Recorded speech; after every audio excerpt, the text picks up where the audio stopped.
기독교인이 아니라도 상담에 관심이 있으면 들어봄직한 최유연의 성경 말씀 나눔 시작하겠습니다. 오늘 제목을 번복하다라고 정했는데요.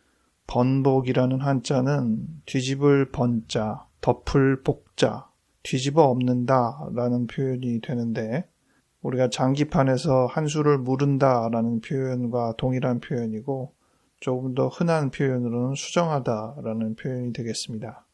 우리가 연필로 쓰는 글씨야 지우개로 어느 정도 지우고 거기 위에 덧입혀 새로운 글씨를 쓰는 게 별 지장은 없는데 그렇지 않으면 번복하기가 쉽지가 않죠. 원고지에 어떤 글씨를 썼는데 잉크로 글씨를 썼으면 지울 수가 없습니다. 그래서 거기에 금을 긋고 위에 새로운 글씨를 쓰거나 뒤로 새로운 글씨를 쓰지 않는 한 번복이 안 되는 거죠. 번복의 흔적이 남는다는 것입니다. 오늘 이런 생각을 하게 된 주일성서 일과 본문이 고린도전서 1장 14절부터 17절인데 여기에 보면 번복하는 내용이 나와요. 이 내용을 우리식으로 좀 표현하면 누구에게 나 그거 말고는 한 적이 없는데? 라고 말했다가 조금 있다 보니까 딴 생각이 나는 거죠. 그거 말고 이것도 또 하나 있다. 하지만 그것 말고는 한 적이 이제 자기 스스로 말을 확신할 수 없어서 글쎄 없을 것 같은데 이렇게 이제 꼬리를 내리는 식의 표현을 하게 되잖아요. 그런 표현이 딱 지금 이 성경에 나와요. 14절에는 그리스도와 가이오 외에는 내가 다른 사람에게 세례를 베푼 적이 없다. 그랬다가 16절에는 스네바나 집 사람에게도 세례를 베풀었다.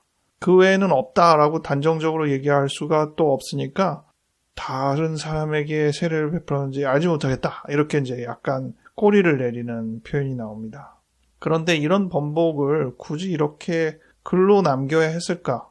요즘식으로 말하면 재정리해서 그리스도와 가이보 그리고 스네바나 집 외에는 세례를 베푼 적이 아마 없을 것이다. 이렇게 문구를 수정해도 되는데 굳이 이 글을 이런 식으로 원고에 남긴 이유가 뭘까? 그게 재밌었던 거예요. 제 입장에서는.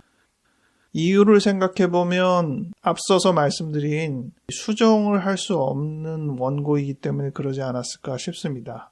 고린도 교회에게 쓴 바울의 편지 내용이었거든요. 당시 대개는 바울이 대필자를 통해서 불러주고 글을 적고 하는 방식이었는데 그 원고가 수정할 수 없는 특성의 원고였다면 이런 식으로 흔적이 남지 않았을까 싶어요. 컴퓨터가 발달하면서 워드 프로세서가 생기자 문학 창작가들이 고민을 하기 시작했죠. 이 종이 원고를 고수할 것이냐 아니면 컴퓨터로 원고를 옮길 것이냐. 아니 새로운 시대의 이 집필 도구에 왜 부담을 갖느냐. 이거 원고 수정이 너무 좋다. 이런 내용을 들은 기억이 있거든요. 그러니까 번복하기가 쉽다는 거예요. 일반적으로 번복은 이런 식으로 바로 번복할 때는 조금 나을 수도 있지만 아주 앞서서 나타난 문제를 번복하려면 좀 복잡하죠. 원고가 판형으로 제본이 나왔는데 중간에 글자를 몇 개를 빼려고 하면 판형 자체가 바뀌어서 간단치 않은 문제들을 출판하는 입장에서 경험한 분들도 있을 거예요. 번복이라는 게 그렇다는 것이죠. 번복에 관해서 많이 생각하게 되는 부분은 이 사이코 드라마, 심리극에서 번복을 하는 기법입니다.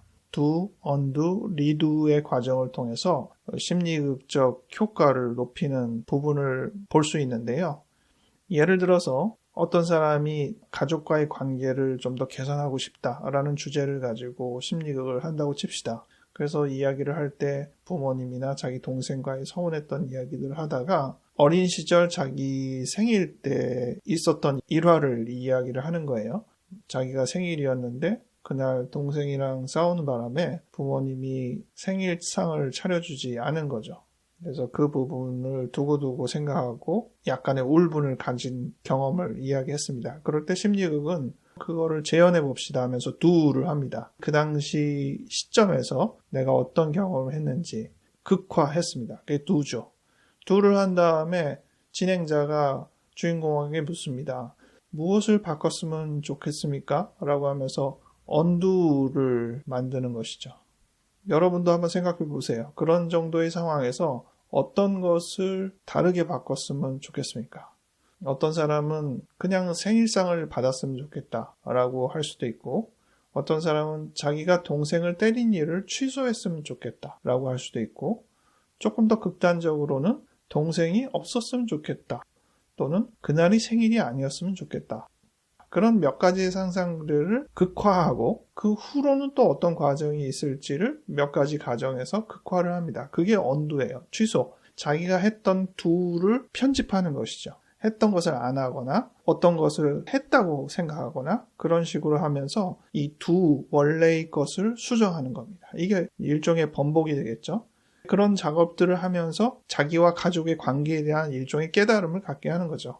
그런 작업을 통해서 뭔가 얻은 게 있으면 그 다음에 redo를 합니다. redo는 언도의 작업과 동일한 부분이긴 한데 정제된 하나의 방식을 가지고 do를 새로 쓰는 거예요. redo를 통해서 일종의 결말을 내는 거죠. 그게 심리학에서 번복의 기법이거든요. 이런 작업을 통해서 뭐 과거가 바뀌는 건 아니잖아요. 하지만 사람이 그런 경험을 하면 또 심리학은 그냥 상상이 아니라 그걸 좀 실제화해 보기 때문에 조금 더 직접적인 느낌을 받거든요. 그래서 마음의 위안도 얻고 그때 그렇게 했으면 더 좋았을 뻔했네라는 각인이 되고 이 경험이 과거를 들여다보는 마음 상태뿐 아니라 지금 내가 나에 대해서 그리고 내 가족에 대해서 그리고 앞으로의 인간관계에 대해서 가지는 마음 상태를 변화시켜 준다는 겁니다. 비록 과거에 대한 do, undo, redo였지만 그 경험이 오늘의 나를 변형시키는데 작용을 할 수 있다는 것입니다. 번복에 관해서 생각해 볼 수 있는 다른 성경이 뭐가 있나 할 때 제가 떠오르는 것은 예수님이 하신 말씀이에요. 내가 포도나무에서 난 것을 다시는 마시지 않겠다라는 선언을 하십니다. 이것은 예수께서 최후의 만찬에서 제자들에게 포도주 잔을 돌리시고 이것은 나의 피다. 빵을 돌리시고 이것은 나의 몸이다 이야기하신 것과 같은 결을 가지고 있는 내용이기 때문에 상징적인 표현을 한 것이지 정말로 뭐 앞으로 포도 음식을 먹지 않겠다라는 어떤 단정적인 선언은 아니긴 합니다. 어쨌든 그래도 이런 표현을 썼기 때문에 죽기 전까지 그러면 포도에서 난 것을 안 먹게 되느냐? 이제 그렇지 않다는 것이죠. 예수께서 십자가에 못 박히기 전에도 쓸개탄 포도주를 먹을 기회가 있었는데 그때는 맛보시고 마시고자 하지 아니하였다라고 나오는데 전혀 안 먹은 것은 아니고 입에 대셨다는 거잖아요.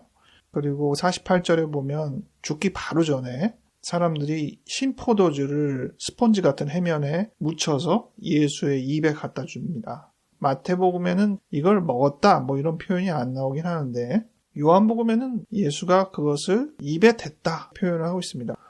그럼 이 본문들의 쓸개탄 포도주나 신포도주는 뭐냐? 일종의 마취제라고 생각하면 됩니다. 아무리 십자가의 형벌을 받고는 있지만 너무 큰 고통을 그냥 허용하기는 어려워서 독주를 입에 갖다 대게 함으로 잠시나마 그 고통을 좀 덜어주게 하는 것이죠. 앞서서 이야기한 대로 앞으로 내가 포도나무에서 난 것은 다시는 마시지 않겠다. 그 표현을 번복하는 느낌이 예수는 왜 그러셨을까 이런 생각을 하게 되는 의아함이 드는 본문입니다. 그런데 너무 복잡하지 않게 생각하자면 우리는 번복하는 존재라는 것이죠. 그것을 그대로 인정하고 번복하게 된 이유가 있을 거 아니겠어요? 그 이유들을 냉정하게 직시하는 것, 그것이 더 솔직하고 인간미 넘치는 일이 아닌가. 그런데 그렇게 번복하면 PC의 워드 프로세스처럼 아무 흔적도 남기지 않는 그런 깔끔한 상황이 되는 게 바람직하냐? 아니면 번복한 만큼의 흔적을 남기는 게 오히려 나은가? 뭐 이런 생각은 물론 또 해보게 됩니다. 지우개로 지우고 연필로 다시 쓰면 번복은 되지만 흔적이 남잖아요. 우리가 상처가 난 다음에도 나오면 번복이라는 표현이 조금 어울리진 않지만 어쨌든 흉터가 남습니다. 이런 점에서 생각해 볼 수 있는 본문 마지막 한 가지를 더 보고 마무리를 하려고 합니다. 갈라디아서 6장 17절에 보면 바울이 이후로는 누구든지 나를 괴롭게 하지 말라. 내가 내 몸에 예수의 흔적을 지니고 있노라 표현했습니다. 사람들이 할례를 하나님의 사람의 표징으로 꼭 가지고 있어야 하느냐 마느냐라는 논쟁에서 불필요한 논쟁에 너무 휘말리지 말라고 바울은 이야기하면서 결론적인 표현으로 이 말씀을 하는 겁니다. 나도 확실히 흔적은 있다. 그것은 바울이 받은 고난의 상처라고 볼 수 있을 텐데 이것은 예수의 흔적이다 라고 표현을 했다는 것이죠. 그 흔적이라는 번역을 다른 성경으로 보면 상처 자국, 이게 새번역 번역이고요. NIV나 킹제임스 버전은 더 마크스라고 되어 있는데 NASB에서 브랜드 마크스라는 표현을 썼더라고요. 요즘이야 뭐 어떤 상표로 찍히는 게 그 브랜드 마크라고 더 쉽게 이해하지만 옛날에는 자기 소유의 노예나 동물에게 찍는 낙인이 브랜드 마크라고 할 수 있죠. 저는 이런 표현들을 종합해 볼 때 흔적이라는 표현에 가장 가까운 표현은 흉터라고 생각을 했어요. 스카. 그 흉터가 번복의 결과다. 우리의 삶의 많은 부분에서 번복의 과정이 흉터로 남아있고 그러나 그 번복이 오히려 우리의 삶을 더 견고하게 해준 부분이 아닌가.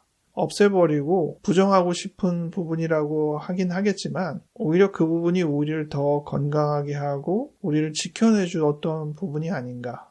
우리가 더 조심해야 할 것, 부주의하지 않아야 할 것 이런 것들을 많이 알려준 부분이 있거든요.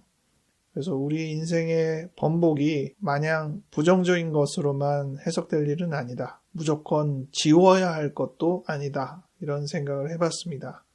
여러분의 인생에서의 번복과 그 번복에 의해서 나타난 흉터는 어떤 것들이 있는지 잠시 되돌아보시고 그 부분 중에 너무 부정적으로만 해석해서 그저 숨기는 데 급급했던 부분은 무엇이었는지 생각해 보면 좋겠습니다. 첫 번째 읽었던 고린도전서 본문처럼 우리 삶에 있는 번복 그리고 그 흉터를 드러내는 것에 어색함을 갖지 않고 떳떳하고 당당할 것까지는 아니더라도 가리는 데 치중할 필요는 없이 우리의 있는 모습을 그대로 드러내는 솔직함을 보일 수 있으면 좋겠습니다. 기도하겠습니다. 하나님 아버지, 인생의 많은 과정 속에서 우리가 번복해 왔던 일들을 기억합니다. 아마 지금 이 상황 속에서도 몇 가지들을 우리가 그 자리에서 바로 번복하거나 이제는 되돌이키기 어려운 부분들을 지금에 와서야 번복하고 되돌이키고자 애쓰고 있는 경우가 있을 수도 있겠습니다. 어떠한 것에 있든 하나님께서 우리를 더욱더 용기 있게 하여 주시고 우리의 이 과정 속에서 더 큰 교훈과 성장이 있을 수 있도록 도와주시옵소서. 감사드렸고 예수님 이름으로 기도하였습니다. 아멘.